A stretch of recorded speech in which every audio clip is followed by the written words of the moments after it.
You know what's so funny about, you mentioned top 10 lists, and you have a list of 10 things to do to combat climate change and then 10 things not to do. Yeah. It reminds me, and earlier we were talking about the NFL draft because it's here in Detroit this year, of New Orleans Saints when they won the Super Bowl in 2009, Drew Brees, Sean Payton.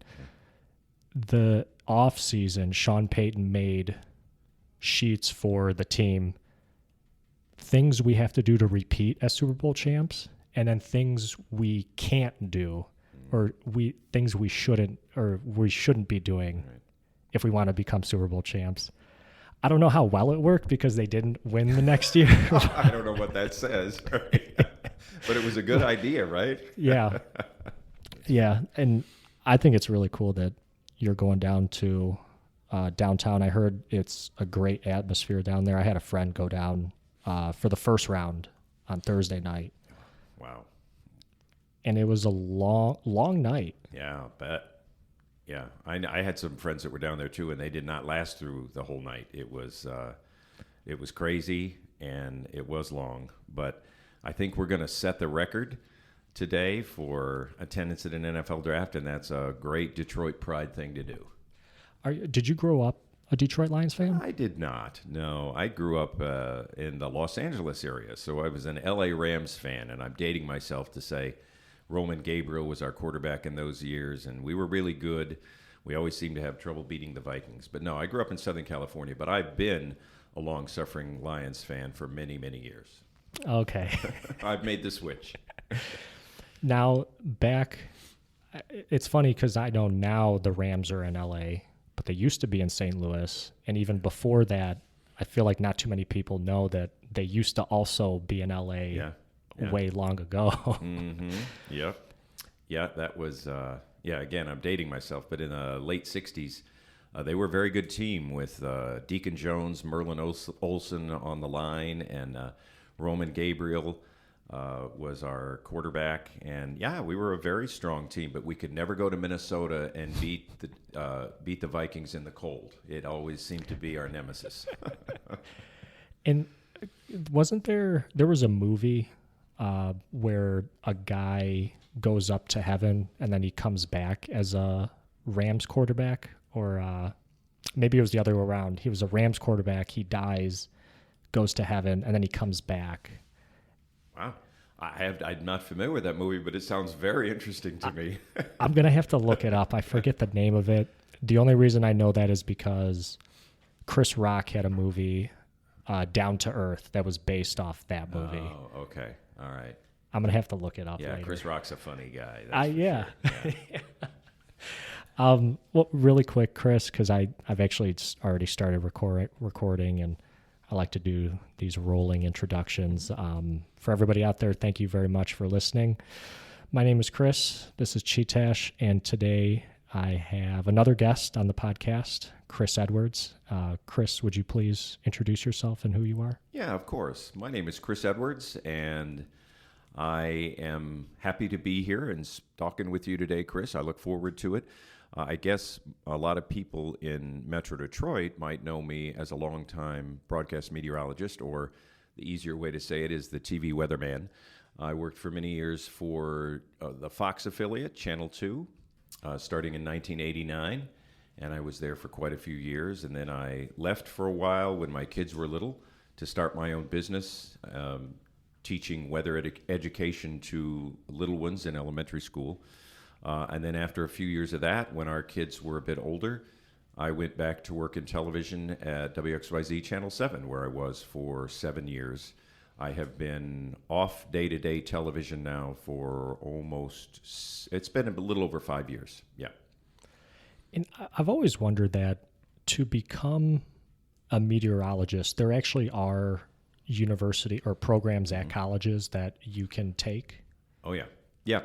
Yeah, I actually took a little less common path. I joined the Air Force as a weather forecaster. So I got my initial training through the Air Force college, and they taught me how to forecast the weather, and I briefed pilots before they would get into their aircraft and fly at very high rates of speed. So I served 4 years in the Air Force as a weather apprentice and a weather forecaster. Then when I got out of the Air Force, I went to a 4-year college and I got my bachelor's degree from the University of Wisconsin. It was actually kind of a co-undergrad where I studied geography, meteorology, and also political science, because both things came in very handy as I not only became a broadcast meteorologist, but also an environmental reporter. And I spent my career from basically 1986 through when I left normal daily television in 2018 as a broadcast meteorologist, but also a part-time environmental reporter. So I was always had my hands and brain into environmental issues of just about any kind. Wherever earth science crossed over things that television stations wanted us to report on, that was something I did also. Going back to the Air Force, I got to imagine that knowing what the weather is going to be like or the patterns of weather are really important if you are flying jets or helicopters off like into areas, because you probably, am I right, like you probably don't want to, if the weather's bad, you don't necessarily want to go fly out? Yeah, absolutely right. Yeah, and you're right about it being so critical. And the thing is that when you're talking about military operations, and first of all, the weather people had to have a top secret clearance because of the sorts of missions that our pilots flew. We needed to be able to brief them on the exacts of their mission. So one of those sorts of things was they would fly at very low levels, and sometimes that would be just a couple hundred feet off the ground at high rates of speed. And they are very, very sensitive to weather when you're going fast that close to the ground. So those low-level operations were critical in terms of weather. And then there were other times when they would fly through the mountains, either on search and rescue or other sorts of missions. And then on the top end, as we would say, we would brief pilots and talk to pilots in the air when they were many miles above the Earth's surface.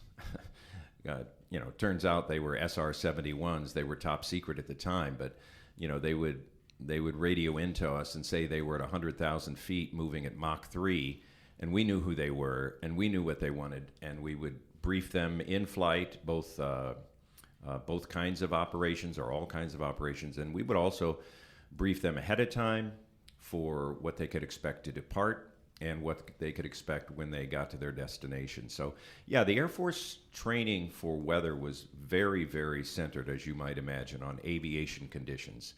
We were always looking hard at things like icing and turbulence that could affect them, as well as the weather at their starting point and their terminal destination. So it was quite a challenge. The Air Force was not theoretical so much in their education of their meteorologists. They were much more practically oriented, and they wanted to make sure that we understood the weather so we could convey it to the pilots. And I think it was a tremendous preparation. Obviously, when I moved into television, people at home aren't really caring if there's going to be turbulence above us or icing in the sky. So those parts of my education didn't get used a whole lot, but being able to take complicated concepts about the weather and translate into understandable sorts of passages, that was very helpful, and the Air Force prepared me supremely well for that. Any reason for joining the Air Force versus, Army or Navy? Like, what drew you to the Air Force? Absolutely, yes. Yeah. Because, well, there's lots of inter-service rivalry, but the primary reason, all kidding aside, is that the Air Force had really superb meteorology, and I knew from the time I was about 5 years old that I wanted to be in weather. And even though we all got trained in those years, in the late 70s and early 80s, we got trained in the same location. All the services did, but the Air Force was kind of a leader in terms of breaking new ways of doing things in the weather, and I wanted to be with the best service that I could possibly be with in order to advance my understanding of meteorology. This might show my ignorance a little bit, but just because you're in the Air Force, like you don't so the Air Force has tons of jobs or positions that you're not necessarily going in the Air Force to be in the air all the time. There's like a lot of other positions that you can have within that branch. Absolutely. Yeah, when I mentioned to people that I was going to go in the Air Force, because it was my plan for a while, immediately they said, so what are you going to fly, you know? Yeah. But you're exactly right. I mean, a small minority of Air Force personnel actually fly aircraft, but the support around them is massive, as you can imagine. And, I never really wanted to fly. I always wanted to know more and learn more about the weather. And that's why I went in. I actually had a guaranteed job. I did pretty well on their tests before I went in, so they gave me a guarantee that said I would be a weather forecaster, and if they changed their minds, I could leave. I could just walk out of the Air Force without them giving me any trouble. So that's the way I went into the Air Force, with a guaranteed job. I learned a lot and served proudly for 4 years, and then as soon as I left the Air Force, literally the next day, I joined the Weather Channel, which was a brand new operation in Atlanta. I joined it during its first year of operation in 1982 and just kept going from there. Wow. At the time that you're in the Air Force, is this a time of relative peacetime within the United States, or are there any conflicts going on? Yeah, great question. I was in from 78 to 82. So yes, it was a time of peace. It was, I served with some people who had been in Nam and listened to their stories, but Vietnam was over at that time. And although we had some limited operations, there was no full-scale conflict during the 4 years I was in. I was gung-ho and ready to go. And if there had been, I would have, I was single at the time, and I would have asked to go as far to the front as weather forecasters could go. But I was fortunate in the sense that during my 4 years of service, there was no active major operation.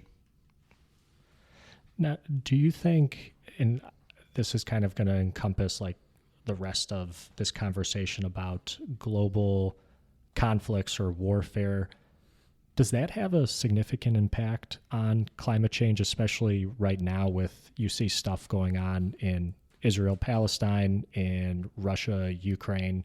Does that stuff affect climate change? Without a doubt. Yeah. And that is not a political question. It's a black and white scientific question.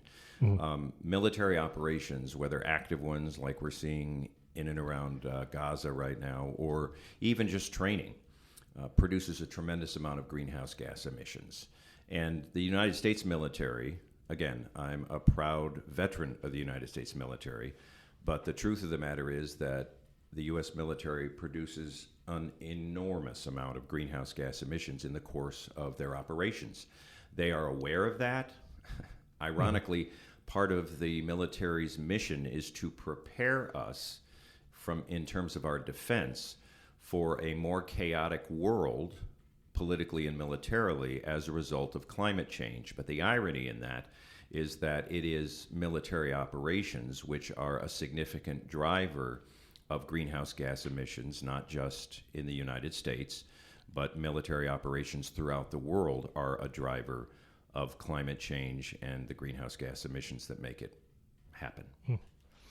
I had interviewed a guy who's a YouTube video essayist. His name's Sean Munger.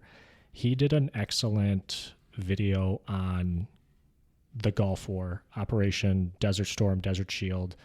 And in the video, outside of YouTube, he's an attorney.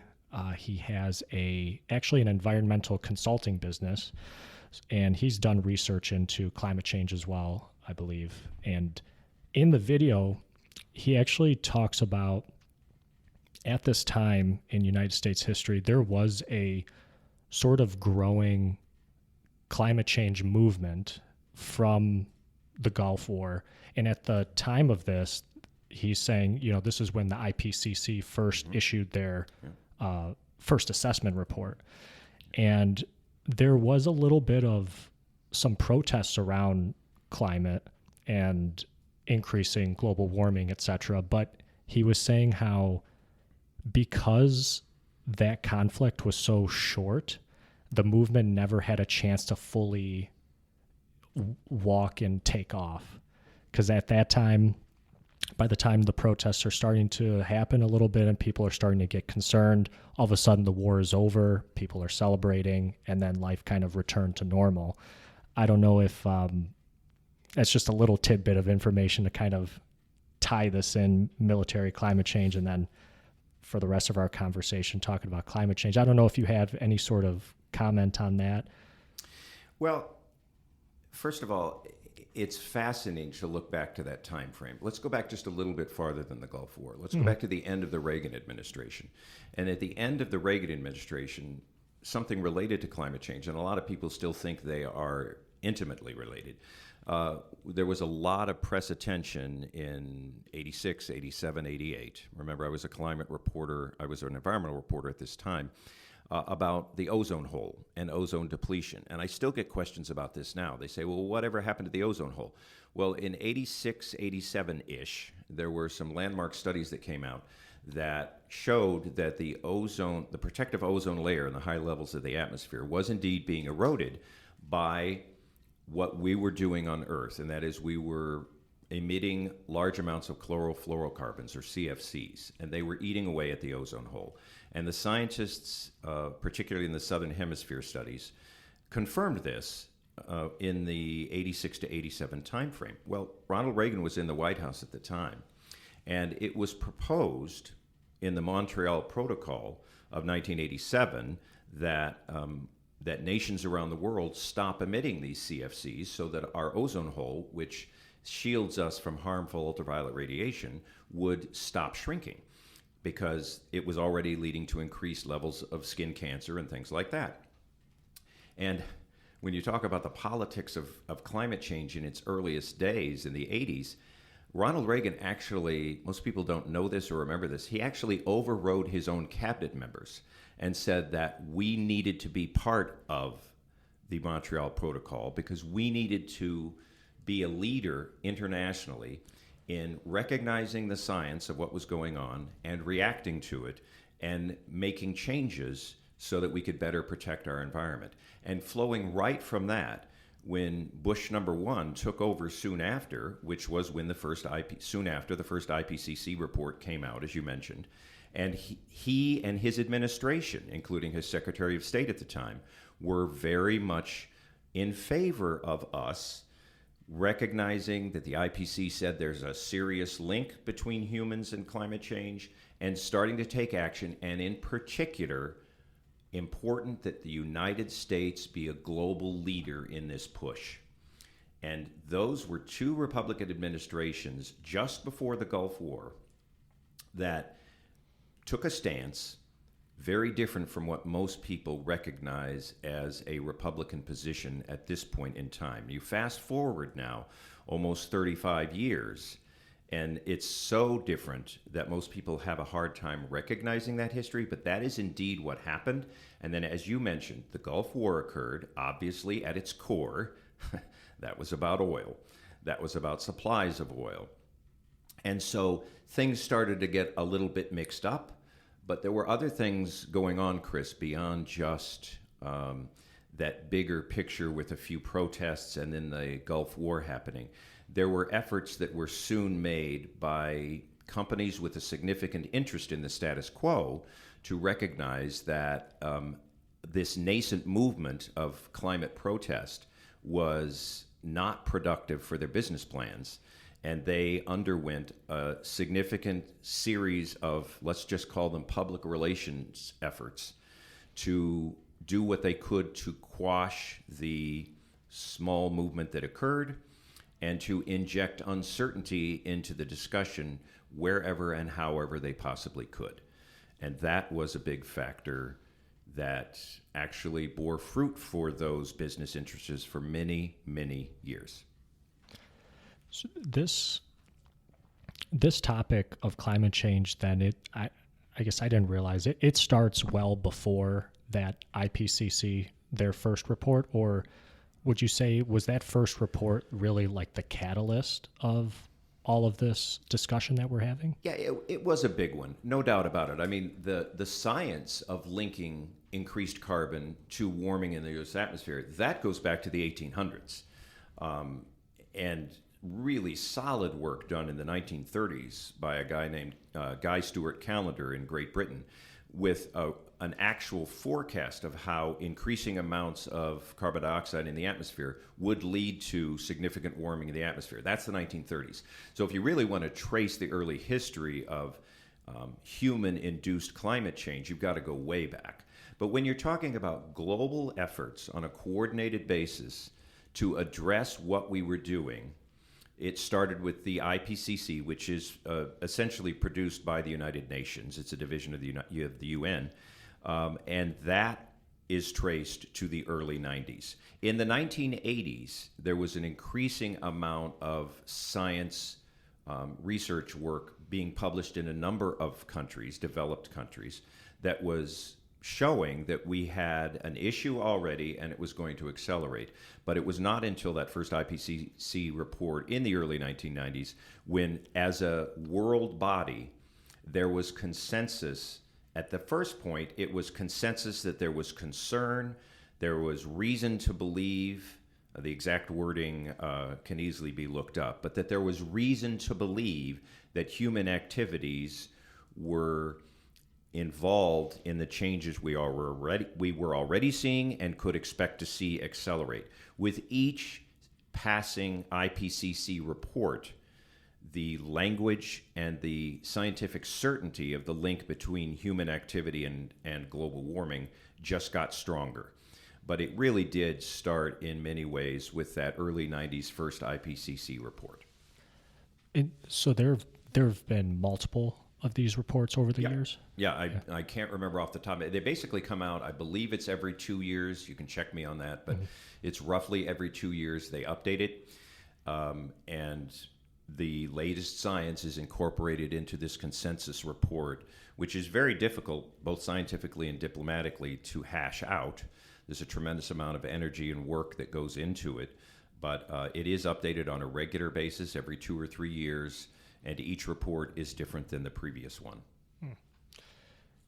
So when the first report comes out, is there a lot of attention about this in the public eye? Like, are people, like general public here in America, are they cognizant of the IPCC's findings or contents or the fact that a report even came out?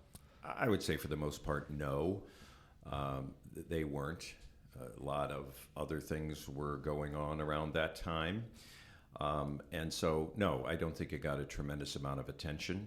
But it is interesting to note that if you go back and look at things like public opinion regarding the concern about climate change or global warming, as it was more commonly known at the time, it has not been a steady state thing. There were time periods back into that time frame when there was actually less skepticism about the seriousness and the cause of climate change than there ended up being in the decades subsequent. I'm talking about the period in the 80s into the 90s. There was always some skepticism, but it was actually a smaller level of it in many groups, and it was much less politically polarized. It was much less partisan in terms of people's opinions than it became in some of the subsequent time. And you can go into a lot of reasons for that, and those are really issues of largely psychology and political science, and it's there of advocacy. But again, I think a lot of it, when we really dig into it with the benefit of hindsight, we see that some of that public opinion was intentionally swayed by businesses with an interest in maintaining the status quo, which supported their highly profitable business models. And the unfortunate part about that is that what it did was we squandered time when we could have been addressing, and instead we were fighting and bickering. And we recognize now, as we sit here in 2024, that that time was crucial in terms of the size of our window of opportunity. It has gotten much smaller than it would have been had we started acting earlier than what we really have. Currently today, have there been some major sweeping changes in regards to this discussion, or major things that we are now doing as a country to mitigate these factors? Well, that's a great question, but I guess it boils down to what you mean by major. There have been significant changes. Let me break it down a couple of ways. Number one, there has been a concrete change in public opinion, and that has largely happened in the past 3 to 5 years, and it has happened for a couple of reasons. One is that the actual events of climate change's impacts, i.e., events that happen and actually impact people, and people know more people now that have had something happen to them that's related to climate change, whether it's a flood or a hurricane or a forest fire or something like that. It's becoming more noticeable to people, and that has driven part of the change in public opinion and awareness and concern. But there has also been movement in terms of policy changes. I point, for instance, to something like the renewable energy change that we've seen. And in this country, in the last, say, dozen years, the amount of renewable energy that has been deployed, both solar and wind, is enormous. And the changes in those sectors and the changes in those businesses have become apparent to many people, whether they're seeing solar panels or whether they're seeing wind turbines in areas where they travel. So there have been lots of things over the last, let's just say 3 to 12 years that have changed public opinion, and at the same time, we are making moves in the right direction. I'm going to fall back on a quote from the head of the United Nations when they did their report on climate change less than a year ago. And what he said at that time is, finally, we are moving as a world. We are moving in the right direction. He said the challenge is that we are walking slowly in the right direction. We need to be running. At least, so you can take from that what you want. We are moving in the right direction. We're not moving fast enough, but we're no longer walking backwards. And I suppose you can take some solace in that. I wanted to ask you about the documentary An Inconvenient Truth. And I remember when that movie came out and how much it got people talking, maybe both sides of the issue. In your opinion, was that another big moment for the discussion around climate change? Yes. I think that's a great question, and yes, I think it was. It exposed a lot of people to a lot of information that they wouldn't have been able to see otherwise, and it was solid information. Even in retrospect, we look back at An Inconvenient Truth and we say that that was the latest science at the time, and that was our understanding at the time, and it was well done.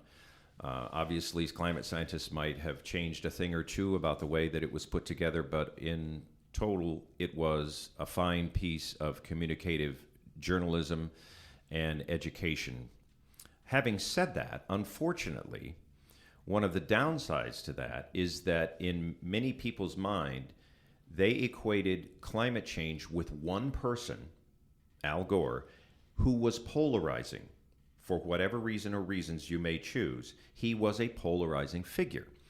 And I don't think it's ever really a good idea to take something as big and impactful as something like climate change and assign it to one person, because one person is always going to have their own idiosyncrasies, their own style. It might rub people the wrong way. And in essence, what that movie was trying to do was to educate people to the reality of what was going on. And unfortunately, many people ended up not paying much attention to the message of the movie, but instead they focused on Al Gore and decided to, have within themselves some vitriol for whatever reason toward this individual. And it negated some of the positive impact as we look back in time. But back to the original question, yeah, I think it was a big thing. I think it was an important thing to awareness of the issue in the American public's mind, and by the way, internationally, because it did have an international impact as well. Have there been other documentaries or films since then that you know of that you really like that also have done like a good job presenting the topic? Well, not in any way at all like An Inconvenient Truth, because it was a fact-based sort of thing. The movie a couple of years ago, Don't Look Up, obviously got a lot of attention because it was about climate change, and it was obviously it was a spoof. And as somebody who spent his career in the media, there were too many things within that spoof that I could relate to in terms of the way the media can react and act about things. But it's not on the scale at all of An Inconvenient Truth. And quite frankly, I am waiting for a Hollywood production that really gets to the heart, and I mean that literally. We have to not just give people facts. We have to reach their hearts. We have to reach their emotions about this issue, because it is so tremendously impactful, not only to us right now, which it is, but to our children and to our grandchildren as yet perhaps not born. And if you don't have kids, to the nieces and nephews and friends, and it is not just about facts and parts per million of carbon dioxide. At its core, it's about a way of life and the ability to live for millions, if not billions, of people around the world in a way that resembles what we've had an opportunity to do up to this point. And I am waiting for Hollywood to come up with something, and I do understand that there are certain things in the works that really grabs people. As yet, I have not seen it or heard of it imminently coming out. Yeah, I can say for myself, it can sometimes be difficult for me to read things in a book versus if I am watching like a History Channel documentary, which I did just start one on Abraham Lincoln. And would I still read a book about Lincoln? Absolutely. But are there some books about Lincoln that are very dense and tough to get through? And would I rather maybe watch the History Channel documentary? I would. Hopefully I would do both, but just it seems like visual media is more appealing and can reach that broader audience versus saying, hey, here's a 900-page book with statistics, facts, charts. I'm not sure if like the average person would gravitate towards that versus if you show them like a movie. Yeah, I think you're right. And we can talk facts all day until people's eyes glaze over, and I do it sometimes. But we need to tell stories, and we need to tell stories that reach people's emotions. And it's not easy, but I believe it can be accomplished. I am not sure that I am the person to do it because my creativity was not centered in this sort of thing, but it needs to happen, and the sooner it happens, the better. I often say to people, my personal mission at this point in my life is to speak to as many people as possible about climate change as soon as possible.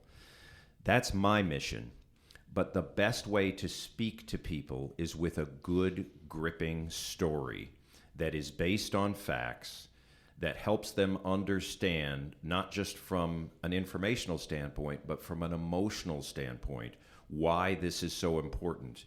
And I am crossing my fingers and toes and will be ready to support in any way that I can anybody that can bring that story to light for millions of Americans who still don't have the right full understanding of the impact of this issue. Now, the presentations that you give on climate change, what year did you start those? About 4 years ago. So it was during the end of 2020 as the pandemic was continuing to be a big factor. I started doing them virtually. And at this point, how many have you given, would you say? Well, I should be able to tell you that right off the top of my head, but that spreadsheet is not right here. I would guess 50 of various sizes in various places, and some virtual and some in person. And most all of them in Michigan. Yes. Okay. Compared to the first one that you've done and the 50th one that you've done, has your presentation changed a lot in how you present the material? Oh yeah, that's a great question. And the basics of it, I present slides and I finish it up with questions and answers. So it's not wholly different from an Inconvenient Truth, except that the slides are different. And in the movie version of Inconvenient Truth, Al Gore did not take Q&A. But that's the essence of it. But has it changed? Absolutely, it's changed. As a matter of fact, I've never given the same presentation twice. I'm updating slides. I'm updating the presentation. I'm updating the words that I give when I speak about the slides. Matter of fact, the most recent one I did was a few days ago, and I was informing people that evening of the floods in Dubai that had just occurred, where they got more than a year's worth of rain in less than 24 hours, about twice the annual rainfall in less than 24 hours. That was partly driven by climate change. The current attribution estimate is that was about 40% increased by climate change. Dubai, the desert, the United Arab Emirates. I was talking about that within 24 hours of when it had occurred. So each presentation continues to take in not only the extreme events that are happening around the country and around the world as a result of climate change, but they also continue to incorporate the changes that are occurring. For instance, how is Michigan's electricity grid changing over time? And in just those 4 years, we have seen changes in the Michigan electricity grid where it's gotten a bit what you would call greener, less coal, more renewable. And I update those stats on a regular basis. Basically, all the things that I talk about in the presentation, except the very basics of climate change, those don't change from presentation to presentation because, as I said, that science goes back to the 1800s. So that part has stayed the same. But all the stuff when we start talking about impacts that we're seeing and what we're doing about it, the presentation is subtitled Simple, Serious, and Solvable. And that's an outline for the presentation because at its core, human-caused climate change is simple. It's serious, and we talk about that. And then when we get into the solvable, Chris, that's probably the most dynamic part because the solutions that are ongoing, that are being researched, that scientists and policymakers are coming up with, those are changing all the time. The ways that we can address this are very dynamic, and the ways that we are addressing it are very dynamic. And the ways that people think about this, the latest polling in terms of where people's heads are on climate change, that changes all the time. And I try to keep it as fresh as humanly possible in order to incorporate those things. But I must say, my favorite part of the entire presentation is when I open it up for questions, because I know what I'm going to say. What I want to know is, what do the people that have been listening attentively, what do they want to know? And that's where I learn the most. I learn where their heads are. I learn what might have confused them or touched them or impacted them. And I try to give all the answers that I possibly can, but I don't always know the answers, so sometimes I make notes and I go back and dig up the answers as soon as I can. So in my, I guess you could call it real life, outside of the podcast, I'm a software developer, and I have people, some of my mentors, you would say, they've told me, our work has changed. There have been new tools that people use, especially now with AI the way it is and how you can use that to help with software development. But at the core of it, we are still writing, variables. For a for loop is still a for loop. That hasn't changed. So it's like as much as things change, and they have, there's still some core tenets that are seemingly going to be true for maybe not forever, but a long, long time. And as far as climate change, I know you've mentioned going back to the 1800s. Are there things that were being researched or discovered in the 1800s that even to this day, they're still pretty rock solid? Yeah. For instance, one of the basic, the core issues of this entire climate change world is that When carbon dioxide is released into the atmosphere, it increases the temperature of the planet. That is the science which was initially discovered in the 1800s, and it has been just like in your world, I'm sure, some of the basics are the same, as you said, but you refine things. And over the course of the last 200 years, we have refined greatly not only how much impact carbon dioxide has in the atmosphere, but other gases as well, methane comes to mind, that also have an impact on the temperature of the atmosphere, temperature of the world, and that then drives changes in the weather. So what we're getting is a clearer and clearer understanding of how changes in these gases, primarily methane and carbon dioxide, how they impact the atmosphere and also how they increase weather changes. It isn't just about getting warmer, but we get a better and better handle on, for instance, when you raise the levels of methane, that also drives changes in the weather. So yes, we're getting a better and better handle on that sort of thing. We also are studying, by the way, the paleoclimate record. So we're able to see, because a lot of people will say, well, of course the climate's changing. The climate has always changed. Well, we have a very good idea of how the atmosphere was not only thousands of years ago from studying the climate through records that were left, but how it was millions and millions of years ago and how it reacted to changes. I just have to make the quick point here. Yes, the climate has always changed, but we are changing the atmosphere faster and at a greater scale than any time in at least hundreds of thousands of years and probably millions of years. And the other big change is that we're doing it. It's not happening naturally. And one last big change is that when the atmosphere changed in the past and the climate changed in the past, we didn't have 8 billion people in the world, and we hadn't built our civilizations on a particular climate which no longer exists. So to simply say to ourselves, oh, I don't have to worry about this because the climate has always changed, that's not being truthful with yourself.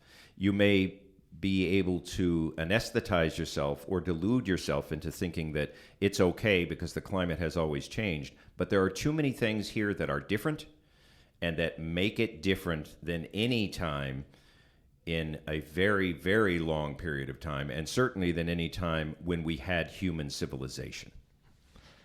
Now, carbon dioxide and methane that you mentioned, is that what we would call those are greenhouse gases? It's exactly right, yes. Mm-hmm. And what do we mean when we say they're greenhouse gases? What we mean by that is that they increase the greenhouse effect. And the greenhouse effect is something that has been around for millions of years. We need it. We have to have the greenhouse effect. But what the greenhouse effect does is essentially those gases trap heat closer to Earth. If we didn't have them, the planet would be much, much colder. As a matter of fact, if we didn't have the greenhouse effect, the average temperature of our planet would be about 0 degrees Fahrenheit, which it would not be livable, as opposed to what it is now, which is about 60 degrees Fahrenheit, though, of course, that number is going up. The greenhouse effect makes our civilization and our planet livable. The problem with the greenhouse gases is that when you keep pumping more and more of them into the atmosphere at higher and higher concentrations, it intensifies the greenhouse effect and causes more warming and other changes to weather patterns that are not helpful to us at all. It's essentially like, okay, this is something we need, but you can have too much of it. And when it comes to greenhouse gases, we are pumping too many of them too quickly into the atmosphere for things to continue the way we have. We have changed the climate and continue to do that at an increasing rate. And do those gases are they staying in our atmosphere then forever? Or do they ever go away or get recycled? Great question. I wish I could say that they will go away on their own. Let's take them one at a time. Mm-hmm. The good news is methane, within about 10 to 12 years, any methane in the atmosphere right now will disperse. So it'll be gone. That's the great news about methane. Unfortunately, carbon dioxide, left to its own devices, will stay in the atmosphere for hundreds of years. So that's why when we start to look at how we solve the challenge that we have, we are looking increasingly in the last few years to methane, because if we can knock out the methane emissions, then those traces of methane will be out of the atmosphere in 10 to 12 years, and that could buy us some time. Recent estimates are anywhere from 30 to 40% of the warming that we've seen is resulting from methane. So if we can knock those methane emissions down or stop releasing the majority of the methane, then we can make a big impact in a relatively short period of time. Carbon dioxide is a little tougher challenge in that it will take a long time to get out of the atmosphere, and so far, efforts to pull it out of the atmosphere have not been successful on scale. Maybe that will change, but up to this point, we have not figured out a way to do it where it's economically feasible. Going back to your presentations, what is the audience like? Is it tend to be younger or older or mix of everybody in between? I'm glad you asked that, because it has surprised me. Most of the audience is over 50. I'm not going to speculate as to why that is, but that's what I've seen. An increasing divide in terms of knowledge and concern about climate change. We know that for a long time there's been a partisan divide, and poll after poll shows that people's concern and people's connection of human activities with climate change is divided along partisan lines. But increasingly, the data is showing that it's also divided along generational lines. And what I love most is when there are young people in the audience and older people in the audience, because they need to understand each other's perspectives. But one of the things I often say to the older people, who are the majority of the people that come to my presentation, I suggest to them, talk to somebody under 30 about this, or maybe 35 if under 30 is hard for you. That general idea, talk to them, because for the most part, you'll find out two things. Number one, they get it, and they will help you get it. And number two, if they really get it and then they're informed, they tend to be kind of pissed off. And they feel that way because they feel like they're being handed something that they didn't have much to do with, and they're going to have to grapple with. And even though that might be at times uncomfortable for somebody that's a little older, it can be very instructive, and it can be empowering, and it can be activating in terms of getting them to do what they can while they can, because it helps them think about how their actions impact those that are younger than them, and as I said earlier, even those who may not yet be born, and millions, if not billions of others who may already be on this planet but don't have a voice. Because one of the hallmarks of climate change is not just that it's impacting many people who had little or nothing to do with bringing the problem on, but it is not impacting us equally. There is a great divide between the impacts on some people of climate change and other people. And those that tend to be marginalized to begin with tend to suffer greater consequences. Very brief example of that. People in inner cities, the core of an urban area, on a hot summer heat wave sort of day, the temperatures in those parts of a city can easily be 10, sometimes even 15 degrees hotter than it is in the outlying suburban areas, which are not as marginalized economically, but they're suffering a greater consequence. Now, the reasons for that are numerous. There's more blacktop. There's less.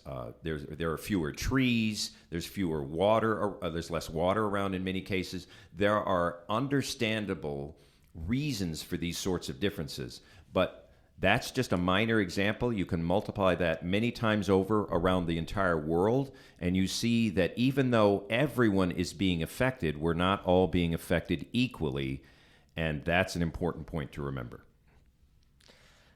Now, earlier, we had talked about how you brought some sheets for me on how to combat climate change.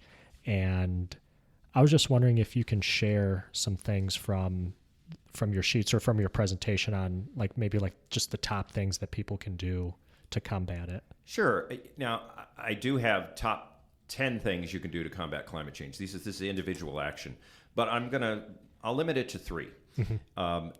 The number one, and I put it number one for a reason, the most important thing, in my opinion, that we can do to combat climate change is talk to people about climate change. So what we're doing right now, we're talking. Your listeners are listening.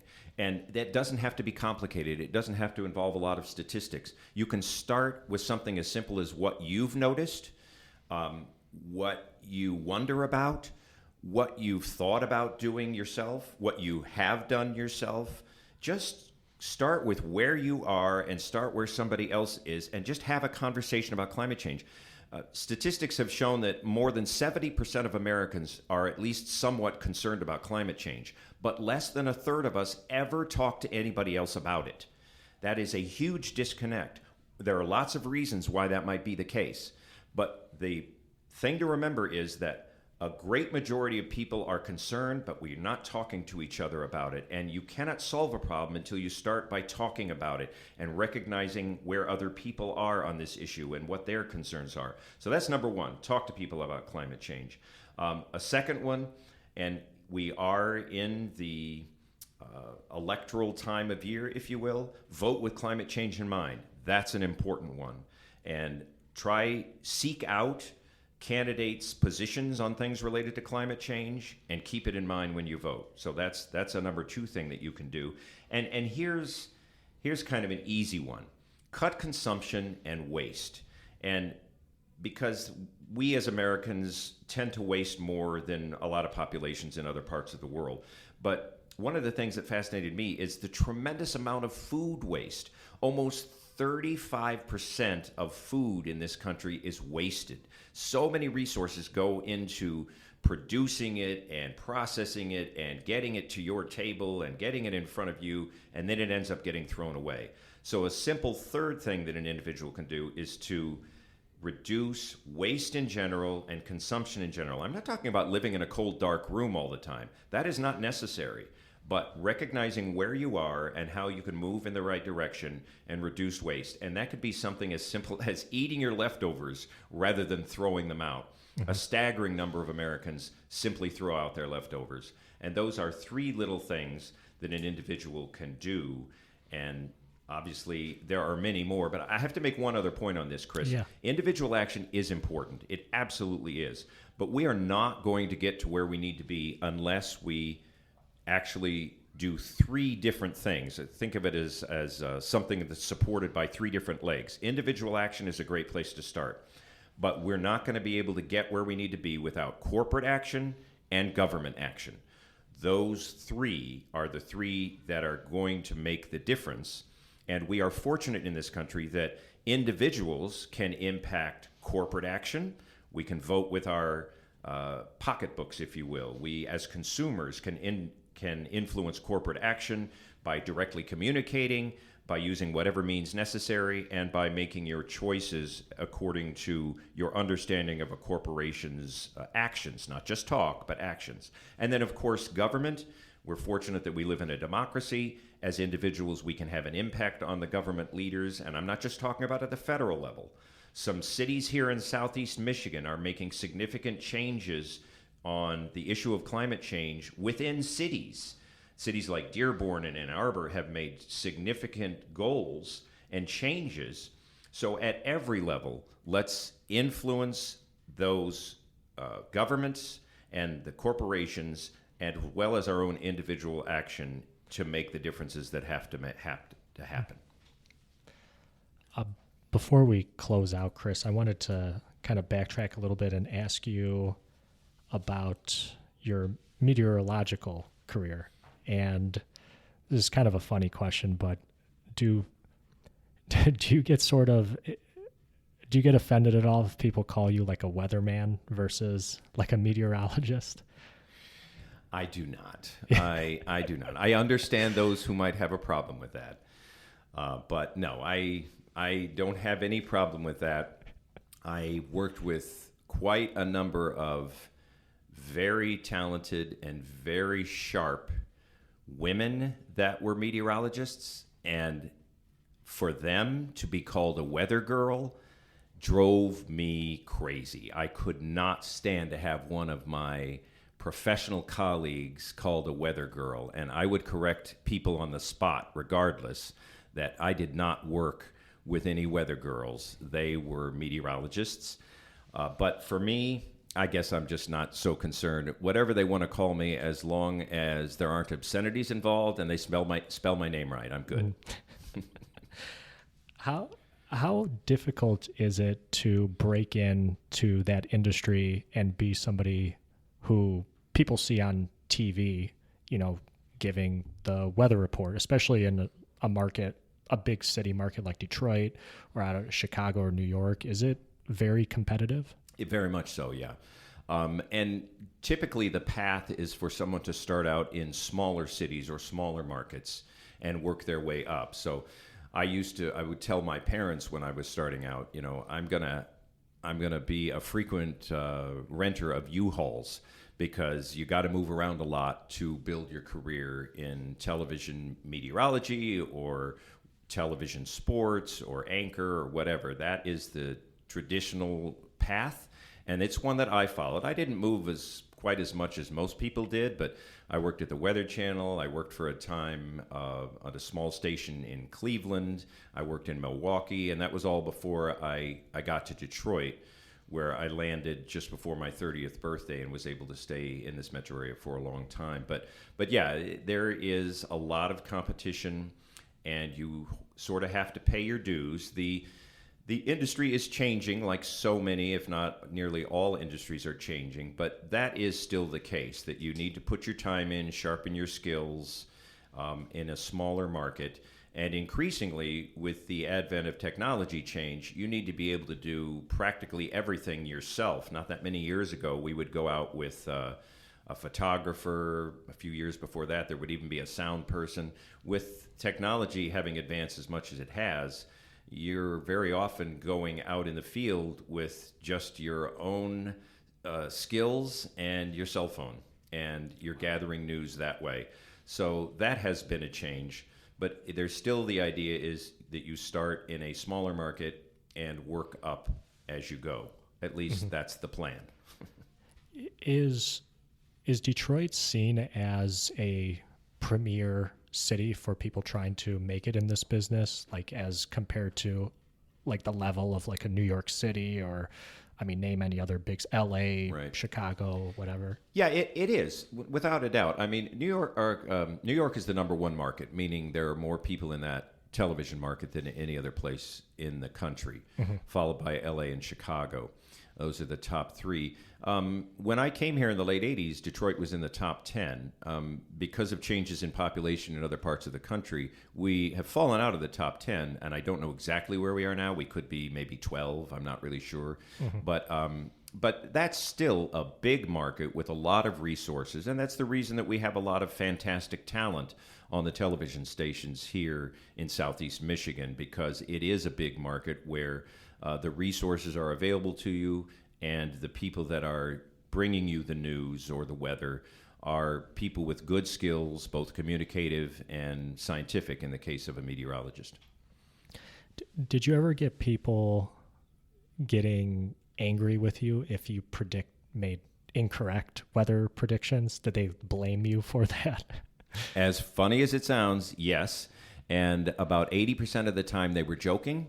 But it was that other 20% that I really got concerned about sometimes. They were genuinely angry because the forecast didn't work out right. And, I felt badly for that. I took it very seriously. But there's a forecaster's creed that I learned many, many years ago, which has not changed in terms of the truthfulness associated with it. And that is, when I'm right, no one remembers. And when I'm wrong, no one forgets. And that is so true, because forecasts have gotten much better. It's a little bit like hospital food or something like that. People love to rag on something like that. But the truth of the matter is, over the course of just my career from the early 80s to now, the accuracy of forecasts, whether it's a television station or anywhere else you might get your weather, has enormously improved, particularly in the 2 to 4 day range. We've gotten much, much, much better at it. But people's perception is still that it's not good, or conversely, we have led people to believe, in part because of improved forecasting, that they can expect exactness all the time in the weather, and when it doesn't live up to that standard, they get mad. Well, you said it was going to start raining at 3. It's 2:15. It's already pouring. Well, not that many years ago, if we could just get the right half of the day, we were doing well. Mm-hmm. So I think it's also an issue of increased expectations because of more refined technology. So we fight against that sometimes. But the truth of the matter is we are making advances. We are getting better. But the atmosphere involves a nearly infinite number of variables. And even with the improved computer technology and the fantastic computer modeling that we have now for the atmosphere, we're still going to have issues, and people's grad parties are still going to get rained on when they didn't expect it. And I get it. They're going to be mad. My daughter's grad party out of high school was rained on, and we didn't expect it. And believe me, I understand the emotion, and I've never lived it down. This is like one of my last questions for you, then we'll get you out of here. I had a friend who I was talking to, was looking at my phone, looking at the weather on my phone, 50% chance of rain. So I'm thinking, okay, it's a coin flip on whether it's going to rain today. And my friend informed me, and I'm going to need you to confirm or deny this. He told me it's not 50% probability, it's 50% coverage. So in your hometown, 50% of that town where the weather report is will get rain.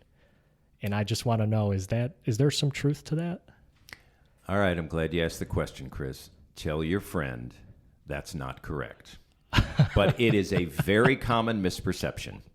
Those are called POPs, or probabilities of precipitation. We go round and round about this, but what they actually mean is that out of 100 times when those conditions exist, out of 100 instances, 50 times at your location, it will rain at some point, okay? It is not coverage. It is not intensity. It has nothing to do with any of those things. It is indeed probability of a single point, one place, your backyard, for instance, getting rain in that situation. And the problem is that people don't know that, and I always have had an issue with using something so commonly that people really don't understand. You have to ask me this. You're an intelligent, well-informed guy who's been listening to weather forecasts for many years, and you don't know. That's a failing of the communicators because we don't make that clear enough. But the answer is, for the record, it is 50% at that point in time that at some point you get rain. That doesn't say, a lot of people think, well, if it's 80%, it's going to be heavier rain. No connection there, not at all. It's just some rain at that particular point. Thank you for clearing that up. Of course, and by the way, I hated to say 50%. I almost never did, because that truly is like a coin flip. I would make myself either go 60 or 40, not 50, because 50 just doesn't have the right credibility in my mind. I'm glad you asked that, and hopefully you can set your friends straight. I will. Chris, thank you very much for spending the time and doing this, and I really, really appreciate it. For people out there who want to maybe ask you some questions or get in touch with you, what's the best way? Are you on social media? I know you have your website too. Yeah, I am on social media, but I think that the easiest way to get in touch with me is through my website, which is very simple, and hopefully it's simple to remember too. It's weatherchris.com. WeatherChris, and I spell Chris C-H-R-I-S, weatherchris.com. It has more about the presentations that we discussed. It has the way to reach out to me through email. It also has a link to, I'm on X. I'm not on any other social media on a regular basis, but I am there, and there's a link to it there. So if anybody has any questions, I read those emails myself, and I will respond to them. If not right away, I'll get to them soon. So I would encourage anybody, and particularly if you know of a group that might want to hear this presentation. I primarily give it through library systems, but I've talked to many other different groups that weren't in libraries. And as I said before, Chris, my personal mission is to speak to as many people as possible as soon as possible. So if you think that there might be a link there, please reach out to me. And if you just have a general question, do that as well. And I have to thank you. I've enjoyed the conversation very much, Chris. Thank you for inviting me. Yeah, no, I'm glad we could get together and make this happen. Thank you very much again. And I'll include links to your X account and your website as well in the episode description. And for everybody else out there, thank you very much for listening. My name is Chris. This has been Chee-Tash. Take care, everybody.